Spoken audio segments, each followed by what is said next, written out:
ये क्या बात हुई? तुझे पता भी है तो क्या बोल रही है बहू?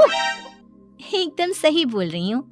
अगर आपको मुझसे अपनी इन ऐंठन भरे घुटनों की मालिश करानी है तो मुझे वो देना पड़ेगा जो मैं मांग रही हूँ। एक हाथ दो और दूसरे हाथ लो, सिंपल। बहू हूँ, इसका मतलब ये नहीं कि नौकरानियों की तरह काम करूँ। ये है अमृता और उसकी सास रेखा। अमृता एक नई नवेली बहू है जिसकी शादी कुछ दिनों पहले ही रेखा के बेटे माधव के साथ हुई है। वैसे तो अमृता दिल की बहुत अच्छी है, लेकिन वो कहते हैं ना कि खून का रंग तो दिखता ही है। बस वही डॉन की बेटी होने का रंग यहाँ अमृता में भी दिख रहा है, जो है रिश्वत लेना। जी हाँ, काम चाहे कितना भी छोटा या कितना भी बड़ा क्यों ना हो, हमारी अमृता बहू बिना रिश्वत लिए कुछ नहीं करती। चलिए देखते हैं आगे इनके साथ और क्या क्या होता है। रेखा और अमृता को लड़ते देख ससुर प्रेमचंद वहां आता है और कहता है, अरे क्या हुआ? काहे इतना तिल मिला रही हो रेखा? अरे कुछ बोलोगी भी या कानों में हड़ताल हो रखी है तुम दोनों के? देखिए ना पापा जी, माँ जी ने मुझे कहा कि मैं उनके घुटनों की मालिश कर दूं, लेकिन उसके बदले में माँ जी मुझे वो हीरो वाला पुश्तैनी हार देने से इनकार कर रही हैं। क्या? घुटनों की मालिश के लिए हीरो का पुश्तैनी हार कौन मांगता है बहू? पापा जी, आपको तो पता ही है ना, आपकी बहू कितनी सयानी है, हर कोई भी काम फ्री में नहीं करती। और अब शेखावत खानदान का आटा तो इतना भी गीला नहीं है कि अपनी बहू को हार ना दे पाए। क्यों माय डियर माँ जी? देखा आपने प्रेमचंद जी, ये अब मुझसे पुश्तैनी हार मांग रही है, कल को पूरा घर मांग लेगी। अरे जा जा, मैं खुद कर लूंगी अपनी मालिश। ठीक है, मुझे क्या। एंजॉय योर मालिश टाइम माँ जी। रात में जब पति महादेव दफ्तर से लौटकर घर आते हैं तभी कमरे में, अमो सुनो ना, मेरा वो लाल रंग का जो शर्ट है ना वो धो दो ना प्लीज। एक्चुअली कल मेरी एक इम्पोर्टेंट इंटरनेशनल क्लाइंट के साथ मीटिंग है, बहुत बड़ी डील का ऑफर है, इसलिए मैं अपनी उस लकी शर्ट को पहनकर जाना चाहता हूँ। अभी धो दो, रात भर में तो सूखी जाएगी, फिर कल अच्छे से कड़क वाली इस्त्री कर देना अपने शुभ शुभ हाथों से। जी नहीं, मैं ये सब ऐसे ही नहीं करने वाली। अगर काम करवाना है तो मेरी एक शर्त है। अरे यार, तुम और तुम्हारी शर्तें, बोलो क्या है?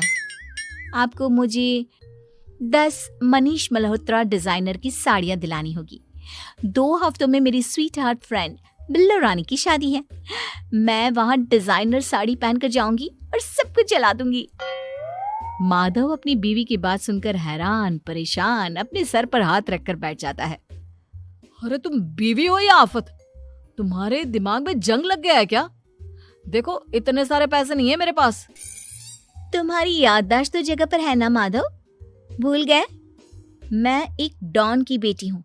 अगर तुमने मेरे कहे मुताबिक काम नहीं किया तो तुम्हारे लाल शर्ट को दूर ही रखो, मेरे पापा तुम्हें ही लाल कर डालेंगे।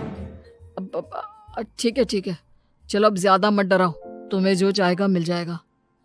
अब ये डर और रिश्वत का सिलसिला यूं ही चलता रहता है और इसी तरह समय बीतता रहता है। एक सुबह सब नाश्ते के टेबल पर बैठे थे, जहां अमृता सबके सामने एक व्हाइट बोर्ड लाती है जिस पर दिन भर के सारे कामों के रेट लिखे हुए थे। अब ये क्या है? टीचर नहीं बनने का इरादा है क्या तेरा? अगर हाँ तो अफसोस, बेचारे बच्चे, उनका भविष्य तो अंधेरे में है।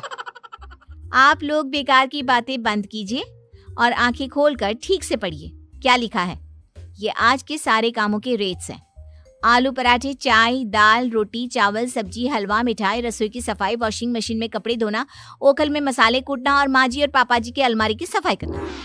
इन सब कामों की कुल मिला के जो रकम बनती है वो है ये 10,000 रुपए और माँ जी के लेटेस्ट लाए हुए सोने के झुमके भी। अमृता, तुम इंसान हो या हैवान? जरा तो दया करो हम पर। हे राम जी, उठा लो, अब ना देखा जाता ये सब।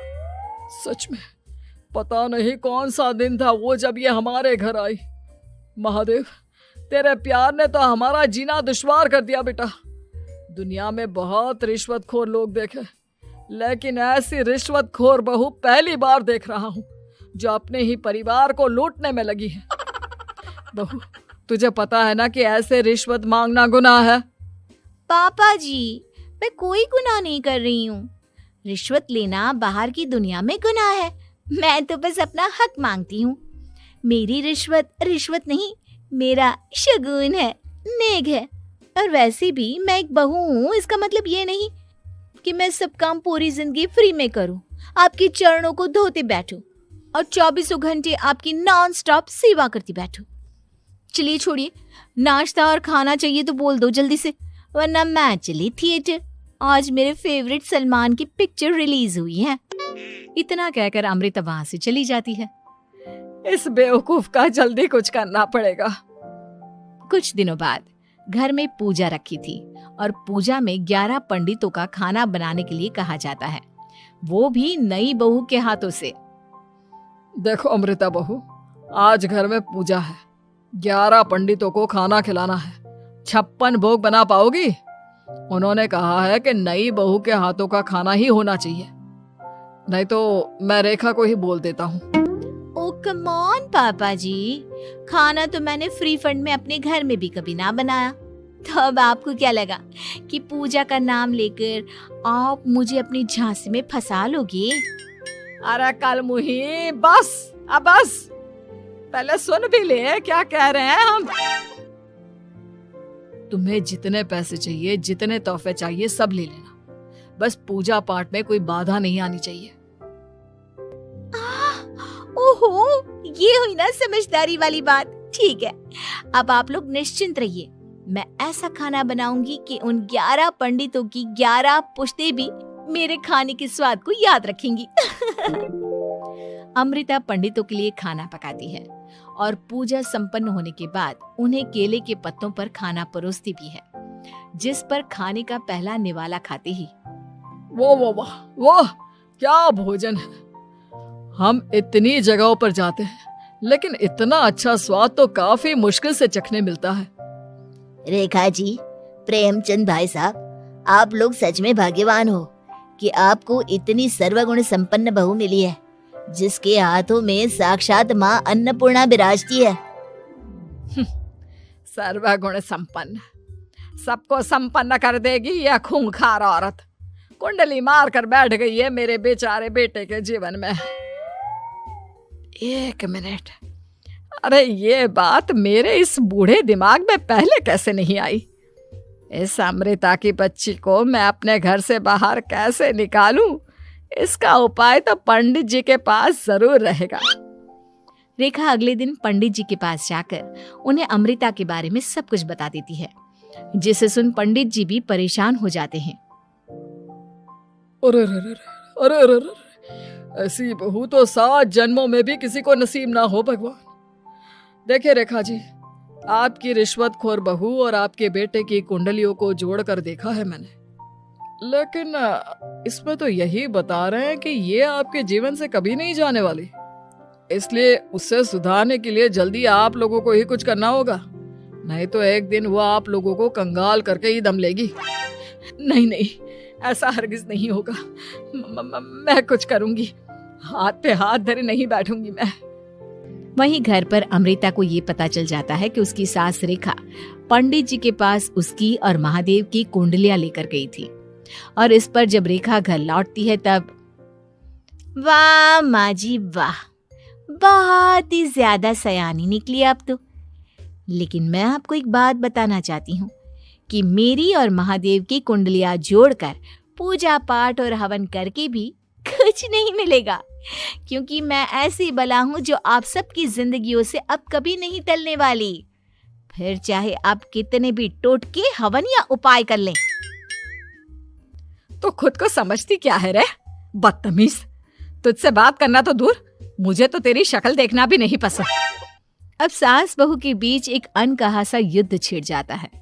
दिन बीतने लगते हैं, लेकिन एक दिन अचानक रेखा की तबीयत हद से ज्यादा खराब हो जाती है और उसे सांस लेने में भी काफी दिक्कत और परेशानी महसूस होती है। जब उसे डॉक्टर के पास ले जाया जाता है तब डॉक्टर चेकअप करके कहते हैं, देखिए, मैंने सारे टेस्ट करके देख लिए हैं और रिपोर्ट्स को क्रॉस चेक करके ये पता चला है कि रेखा जी को गंभीर दिल की बीमारी है। उनके फेफड़ों में भी काफी सूजन आ गई है। उनका जल्द से जल्द ऑपरेशन करना होगा, वरना आई एम सॉरी टू से उन्हें बचाना मुश्किल हो जाएगा। ये खबर सुनकर प्रेमचंद और माधव दोनों हक्का बक्का रह जाते हैं। लेकिन डॉक्टर साहब, कितने पैसे लगेंगे ऑपरेशन के लिए? और उसके बाद रेखा पूरी तरह ठीक तो हो जाएगी ना?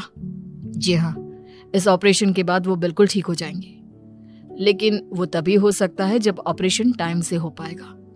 और रही बात ऑपरेशन के खर्चे की, तो उसमें तकरीबन 6 से 7 लाख रुपए तक लग सकते हैं। जहां एक तरह सब रेखा की तबीयत और ऑपरेशन को लेकर परेशान होते हैं, वहीं घर पर रेखा को बिस्तर पर देखकर भी अमृता के अंदर जरा भी दया नहीं आती। ओ माँ जी, ये अपना फालतू का मेलोड्रामा बंद कीजिए ना आप। मुझे पता है आपको मुझे रिश्वत नहीं देनी है और घर के सारे काम मुझसे मुफ्त में करवाने हैं, इसीलिए आप ये सब कर रही हो ना। सीरियसली अमृता, ऐसे हालात में तुम ऐसी बातें कैसे कर सकती हो? हम यहाँ परेशान हैं कि ऑपरेशन कैसे कराएंगे, बैंक में इतने पैसे भी नहीं है, और तुम माँ को ताने सुना रही हो। अरे अमृता बहू, मैं भला ढोंग क्यों करूंगी? हम 6 से 7 लाख का बंदोबस्त कैसे करेंगे?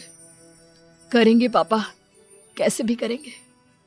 अमृता, अगर कभी भी जिंदगी में तुमने मुझसे सच्चा प्यार किया है, एक पल के लिए भी सही, तो तुम्हें आज इस परिवार, इस घर की नींव, मेरी माँ को बचाना होगा।